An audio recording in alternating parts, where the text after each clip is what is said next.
So, did you ever want to create a basic mirror in one of your Godot 3D scenes? Because implementing a simple reflection system is actually not that hard.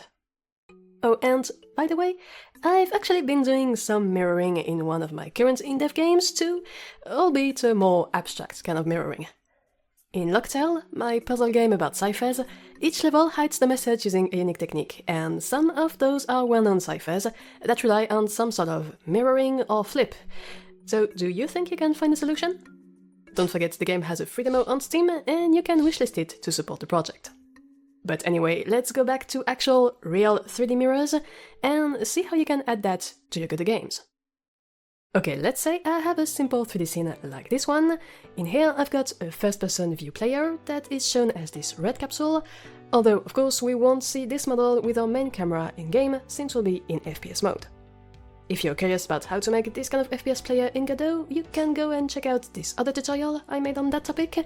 Here I'll just assume you already have some player ready to move about in your project, and that its hierarchy has the usual format for this type of character controller, where the root is a character body 3D, so we can compute physics and collisions. The physical shape is defined by this collision shape 3D child node, and it's a capsule. Then we've got this mesh instance 3D node that is our red capsule visual, and that matches the size of our physical collider. And finally, we've got an anchor and camera system, so that we can decouple the horizontal and vertical rotation of our player's head and avoid the view getting all crazy after a few mouse movements. Okay, so then back in our main scene, the second main object we're interested in is, of course, the mirror itself. And you can see I have one here. It's this plane that, as I move my viewport view about, auto-updates to show me the reflected scene as expected. Alright, that's nice, but how does it work? Well, let's go inside the mirror's prefab scene and examine this a bit more closely.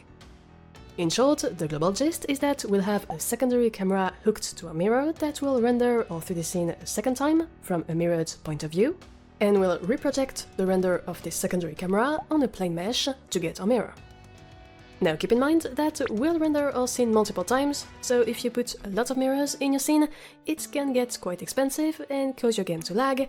This technique is therefore best for simple cases. But that being said, I do want to give credit where credit's due. I actually re-implemented this mirror setup based on these two GitHub repositories, in particular the whole computation to properly position the camera and get the mirrored point of view, as we'll see in a second. So big thanks to those two creators for their work, and let's see in more details how all of this works. Okay, as you can see, the hierarchy for all of this is actually not that big. The mirror root node is a basic node 3D, and it has a script attached on it that takes care of updating the visuals so we get an actual mirror effect. We'll dive into the code in a second, but something to note is that it's a tool script, as shown by the blue scroll icon, which means that its code is executed in the editor too, not just at runtime, and that's why we can pre-visualize our mirror effect, like in the main scene earlier. Okay, now before looking at our script, let's first finish listing what we've got in our prefab.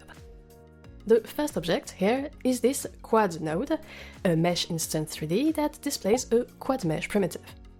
The real size of this quad mesh will be set later on from our script, so that we can easily create mirrors with different shapes. For now we can leave it to its default 1:1 size. But so this is the 3D mesh that we will reproject our secondary camera's render on.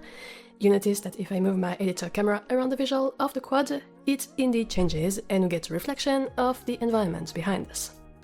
So to reproject our camera's render on this quad, we need to give our mesh instance 3D a shader material that uses a custom spatial shader like this one.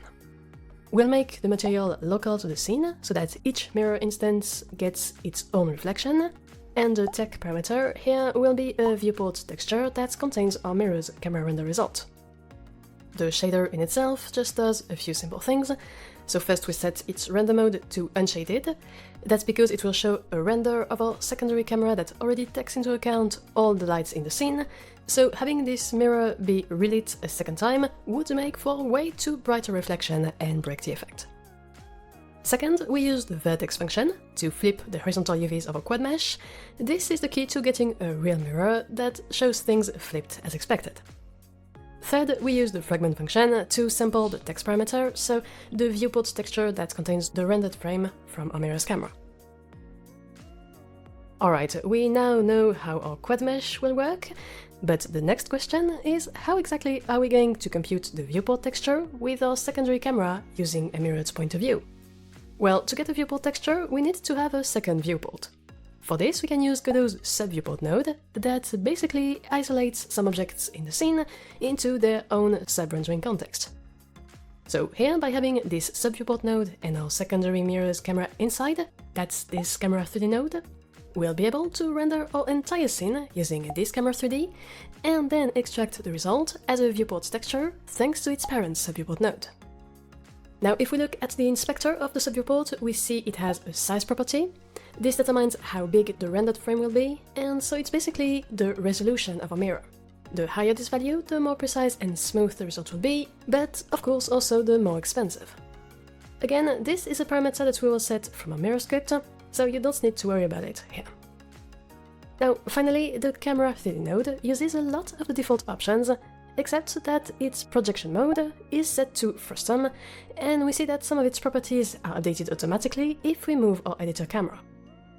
Again, that's because our mirror script is a tool script, and so those are basically set continuously by our script to get our mirror effect. Okay, now with all this in mind, it's time to finally open up our mirror script and see how our secondary camera is placed to get this fake reflection and really get all this magic working. As I said before, this script is slightly adjusted from Giles's and Neurodix's work on GitHub. I just removed some extra options to make things simpler and quicker to explain. Alright, so at the top we've got the tool keyword to tell Godot that our script is a tool script that should run in the editor. Then we've got a bunch of exported properties and a few references. The size is the size of the mirror plane. That's why in its setter function, whenever we update this value, we use it to change the size of our quad mesh and the size of our sub-viewport. But for this sub-viewport, since what we care about is the rendered frame, we needed to multiply the physical size by our second property, the pixels per unit. Remember that this is basically the resolution of our mirror, how smooth and detailed the image we reproject on our quad will look, so the higher the more visually accurate, but the more expensive. The next three properties are settings for mirror's secondary camera, so this will set the near plane, the far plane, and the rendered layers of this camera. Adjusting those, in particular the far plane, that determines the max distance the camera can render at, can go a long way towards optimizing the mirror in your scene and avoiding rendering useless stuff. For the curl mask in JavaScript, we can use this special export type to get an easy-to-edit table of layers, and in any case, we initialize it to have all visibility layers enabled. Finally, the max update distance is an extra property for efficiency. It's an arbitrary value that we can define to tell the mirror to stop recomputing its visuals if the player is far enough from it. Again, just a bit of optimization. Then we've got our references. In Godot, we just need a ref to the main camera, in other words our player's camera that we see the world from in our main FPS view. We can store it to not recompute it each frame, since it won't change during the game. And the last main cam pass is, as the name implies, a vector3 variable where we'll store the last global position of our main camera. This way we'll be able to check if it has moved or not, and only reupdate our mirror's visual if the position of the player's camera has actually changed. Okay, and now let's look at the 5 functions in our script. First, in the ready hook, run when the scene starts, we initialize our references and our mirror. For the main camera, since our script is a tool script, we needed to differentiate between the editor case and the runtime case. We can do that with the engine.isEditor hint built in, and so when this is true, it means we're in the editor, and we should get our editor's camera using the editor interface singleton. And when it's false, we're running our game, and we can get the main camera, so the player's camera, via our root viewport. We then store the current position of this main camera, we set up our mirror based on the properties we defined before, and we do a first update to properly initialize it in case it's currently in view. The setup is done in the function of the same name, and it's mostly about reapplying our mirror options in the proper places. So we'll ensure that our secondary camera hooked to our mirror has the proper curl mask value, and that it has the same field of vision as our main camera. Then we'll set the size of the quad mesh and the viewport, like in our setter above, to make sure it's properly reset when the game starts. And finally, we'll assign the viewport texture computed by our subviewport node to the tech property of our quad's custom shader material. Next up is the update cam function, and so that's where we'll actually compute the mirrored point of view of our secondary camera based on the position of our main camera relative to a mirror.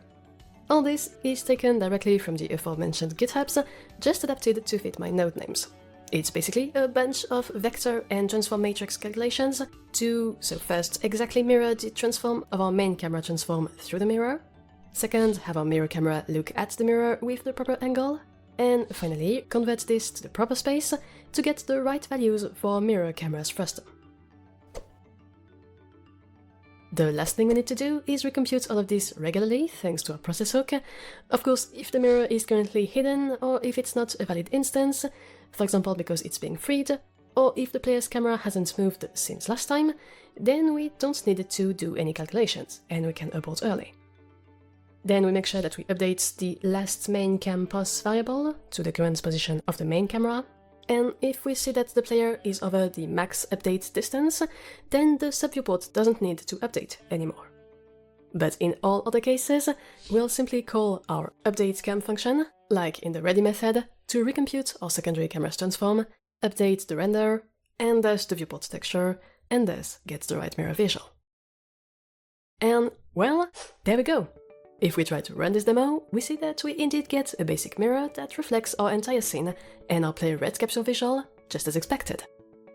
So we can move around, get closer, further away, rotate, and it will look really nice and work like a real mirror. Now, of course, if we get really close to the mirror, we'll notice that the image gets blurry or aliased, because unless we use a huge value for the pixels per unit property, we're limited in how great our resolution can be. But honestly, most of the time, players won't notice this, and that's typically a good example of how, in video games, the important thing is to find a trade-off between time of development, results, and performance. Speaking of performance, a quick improvement we can do is, in our player's prefab scene, make sure that our main camera doesn't try to render our red capsule, since we only need to see it in the mirrors and not in our main FPS view.